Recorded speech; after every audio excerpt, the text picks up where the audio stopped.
మరి మొన్న జరిగినటువంటి మున్సిపల్ ఎన్నికల్లో ఫలితాల్లో భాగంగా మరి వేములవాడ పట్టణంలో 28 వార్డుల్లో మరి మా బీఆర్ఎస్ పార్టీ నుంచి దాదాపు 5 సభ్యులు మరి ఎన్నిక కావడం జరిగింది.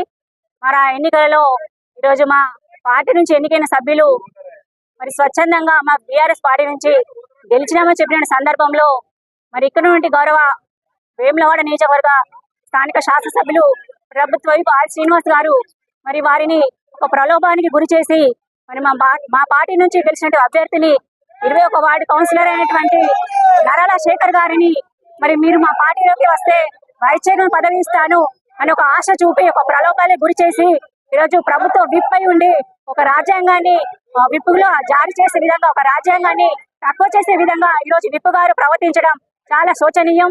మరి ఈ విధంగా పార్టీలోకి తీసుకొని ఈరోజు మా ప్రభుత్వ విప్ గారు చేయడం ఈరోజు ఆ కౌన్సిల్ గెలిచిన సభ్యులు కూడా ఒక అవమానకరమే.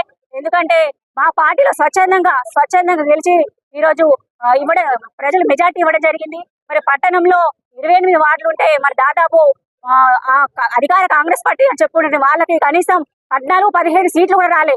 అట్లాంటి సందర్భంలో మరి రానున్న రోజుల్లో మా పార్టీ కోల్పోతుంది, మరి ప్రజల నుండి మంచి ఆదరణ కోల్పోతుందని చెప్పేసి వారు ఈ విధంగా వారిని పార్టీలోకి తీసుకొని రానున్న రోజుల్లో పరిష్కరణ గుణపాఠం చెప్తారని చెప్పేసి ఈ విధంగా పార్టీలోకి తీసుకొని ఈ రోజు కండువా కప్పడం అనైతిక చర్య. ఈ రోజు రాజ్యాంగాన్ని తక్కువ చేసే విధంగా వారు ప్రవర్తించడం జరిగింది. మరి ప్రజలందరికీ కూడా తెలుసు, మరి కాంగ్రెస్ పార్టీ అంటేనే మోసపూరిత పార్టీ.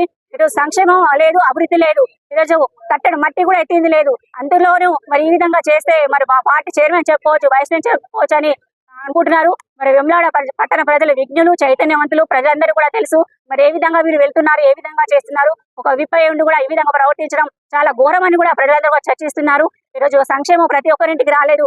4,000 ఇస్తారు, 2,000 ఉన్నదాన్ని 4,000 చేస్తా అన్నారు. ఈరోజు రైతు బంధు లేదు, రైతు భరోసా లేదు, తులం బంగారం లేదు, స్కూటీలు లేవు, ఏ ఒక్కటి హామీ నెరవేర్చలేదు. కాబట్టి ప్రజలందరూ రానున్న రోజుల్లో కాంగ్రెస్ పార్టీకి బుద్ధి చెప్పే విధంగా రానున్న రోజుల్లో ఉంటారు ఈ సందర్భంగా తెలియజేస్తున్నారు. మరి ఈ విధంగా ఒక 5 మంది అభ్యర్థులు 30 ఓట్లు, 6 ఓట్లు, 10 ఓట్లు, 20 ఓట్లు మధ్యలో కరెంటు తీసేసి ఈ విధంగా ఓట్ల లెక్కింపు జరగడం చాలా ఈ అధికారులు కూడా అధికార పార్టీకి కూడా కొమ్ము కాసే విధంగా ప్రవర్తిస్తున్నాడని ఆ రోజు కూడా అర్థమైంది. దయచేసి ఒక ప్రజాస్వామ్యబద్ధంగా ఎన్నికైనటువంటి సభ్యులను ప్రజలందరూ గుర్తుంచుకొని ఈ రోజు మరి రాజ్యాంగ విలువలను తుంగలు తొక్కే విధంగా చేస్తున్నట్టు ఇలాంటి పార్టీని ప్రజలందరూ కూడా బుద్ధి చెప్పాలనే సందర్భంగా తెలియజేస్తున్నాను.